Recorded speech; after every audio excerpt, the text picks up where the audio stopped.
everybody. So today we are going to my buddy's house. As you can tell by the title, he has a 600 horsepower Supra, and we're going to be putting a turbo manifold and doing a couple little upgrades. Maybe we'll get some full videos in, and yeah, it's definitely different, you know, no Hondas today, but stick along for the ride, it's going to be fun. It's 5 feet here in Daytona, so traffic's really crazy, as you guys can see. It's motorcycle.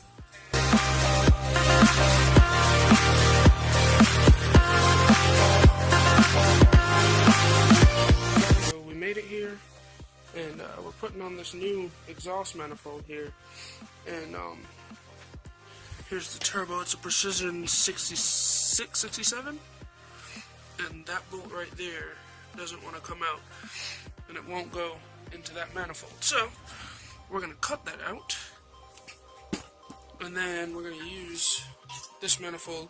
Came with studs, so we're going to use the studs on it. But basically it's a bone stock 2JZ E85 big injectors. It's around 550, 600. It's a fun car, and hopefully after we finish it up we could do some pulls.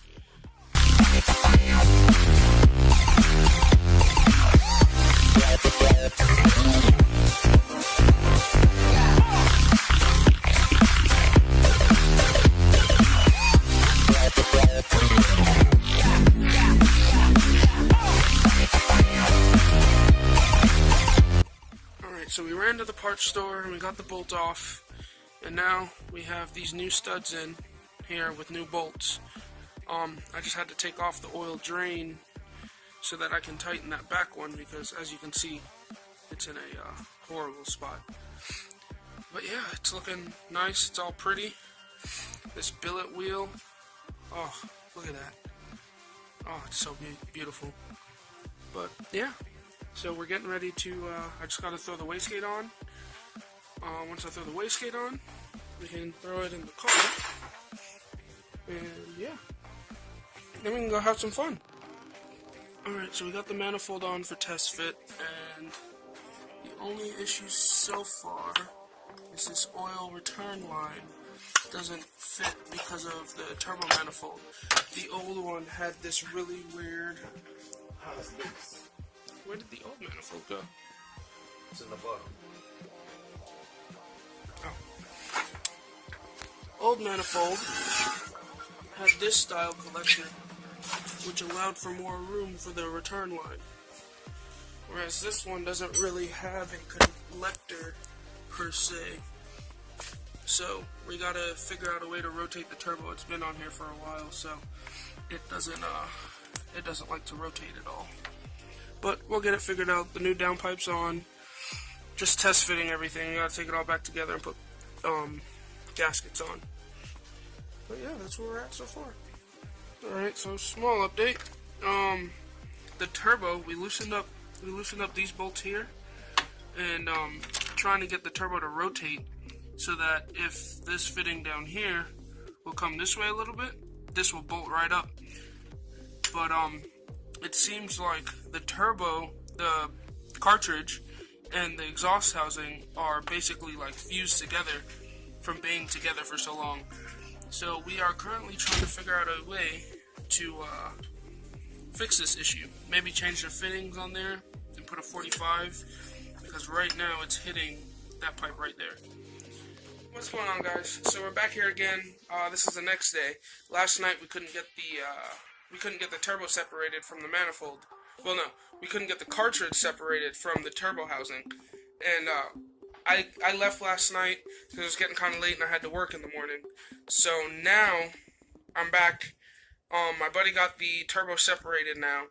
So now we're just going to finish up the installation.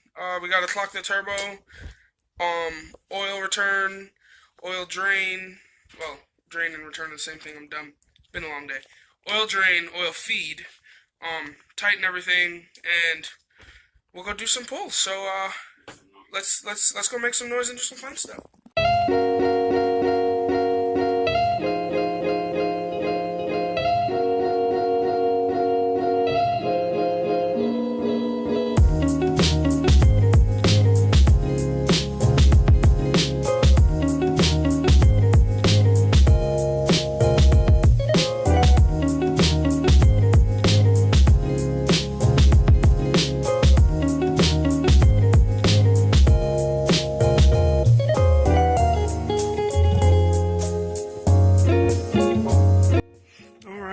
manifold's on.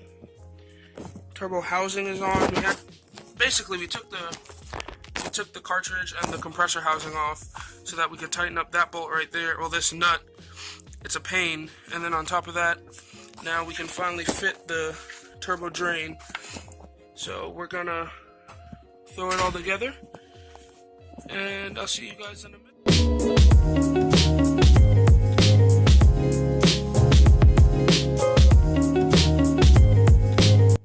Alright guys, so she's all together, and we're gonna go out and do some street pulls and show you guys, what it's like to ride in a 700 horsepower Supra.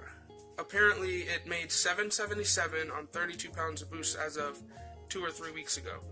So it should be a good time. Let's go see how she runs.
He told me he will do it between 11. If you full throttle, it's going to be 11. Yeah, it was like 11.8, 11.9, 12.0. He didn't want to be too much rich.